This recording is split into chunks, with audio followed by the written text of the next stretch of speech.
I don't have enough money for Taco Bell, but what I do have pleases me greatly. This is a hardcover book that was in between the printings of Forgotten Realms box sets. During that time, they decided to put out a book that would tide people over that craved more Forgotten Realms material. So this is Forgotten Realms Adventures by Jeff Grubb and Ed Greenwood.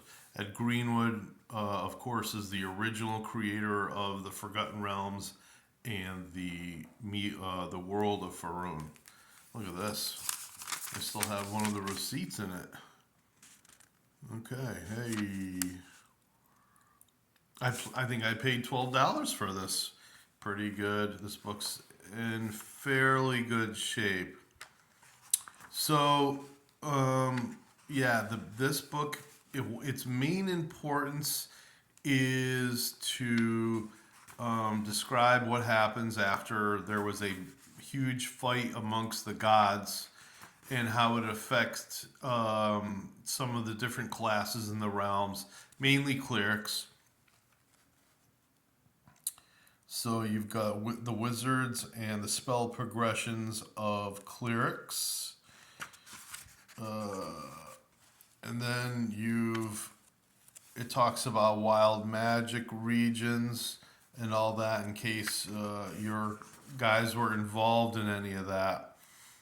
But otherwise, I think you really didn't need to use that. There's some new weapons. I think they added firearms.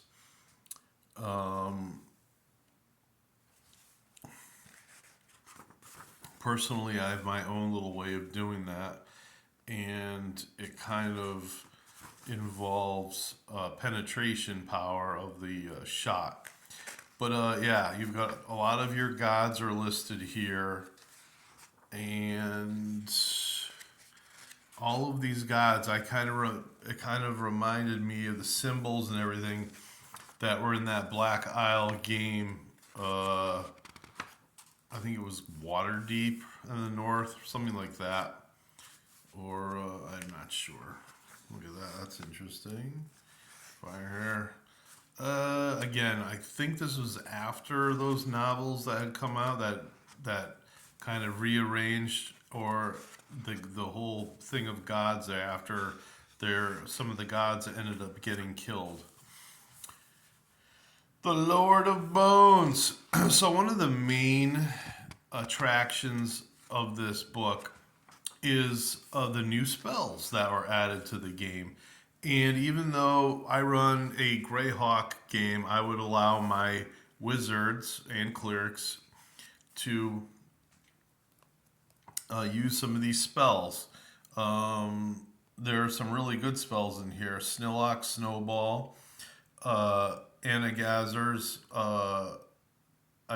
Agonar's Scorcher. That's a well-known spell now. There's some other ones here, not really used, but here we go. Snillock, Snowball, Swarm. All of those were in that Black Isle game, if I remember correctly. There's some good ones in here. Skull Charm is a good one. Belton's Burning Blood is, I think, a regular spell in most of the games now. But yeah, I think it was only a year or two after this was published that I've lost my train of thought. That other book had come out with even more wizard and cleric spells. Oh, the Tome of Magic, that's it.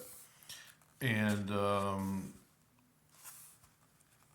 you've got here's a smaller map of the eastern heartlands of the realms. They got to have that long coastline here. There you go. It was Baldur's Gate. That's it. But that game from Black Isle Games was Baldur's Gate, and then they came out with Baldur's Gate 2, and then so on and so forth. I think there was one that was up in the north with all the snow and everything. here's a map of Baldur's Gate. That's pretty good. So, again, unless you're really interested in Forgotten Realms, this book, I would say if you can find something else that reprints the spells, you could overlook this. I know Hillsfar was an early video game. I never got very far in that game at all. Whoops! Do not rip the pages. So many cities. Oh my God! Isn't this crazy?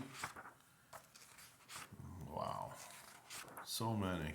And of course, Shadowdale. That's essentially the starting point for so many of campaigns that that that's like the equivalent of Keep on the Borderlands, except for Forgotten Realms players. And then from there, wherever your party decided to strike out, and wherever the wind blew them, so many cities. It's just, here's Zental Keep. That's kind of famous. Here's some heraldry and some organizations.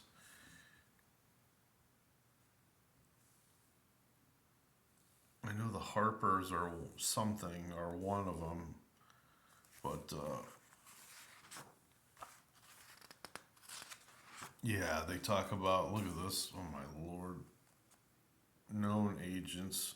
Yeah, definitely organizations trying to, here we go, trademarks of the realms, Elven Ruins.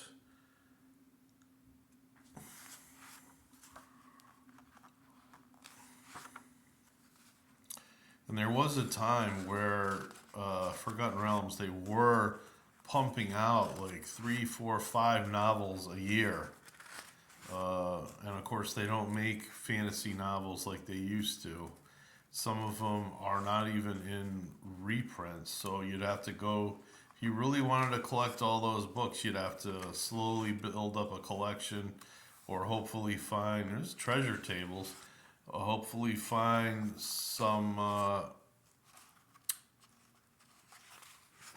somebody on eBay that would sell you something. I remember this. This is interesting. And this helped me as a collector. In the back of this book, up until this book was published, you had all the modules and accessories printed. So this would help you, like, you could type it into eBay and see what came up. But of course, I've got a huge list of stuff now. But this was a definite help. So, yeah, they'd start talking about the old gods and how the classes have been altered and so on and so forth. So anyway, that's Adventures, the Forgotten Realms Adventures. I hope you enjoyed this nominal review. The book is very interesting, but if you don't really have to pay the price for it. If you can find a reprint of it, that'd be even better. You might only pay $20 to $30 for it. Otherwise, you're probably going to end up spending $60 to $120 for this book at this point. It didn't have a huge print run. I wanted to find one that had the kind of almost like a plastic covering over it. But the two I have are probably early prints.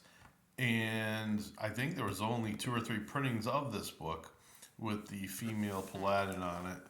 And just couldn't find one with that on it. But anyway, have a good evening.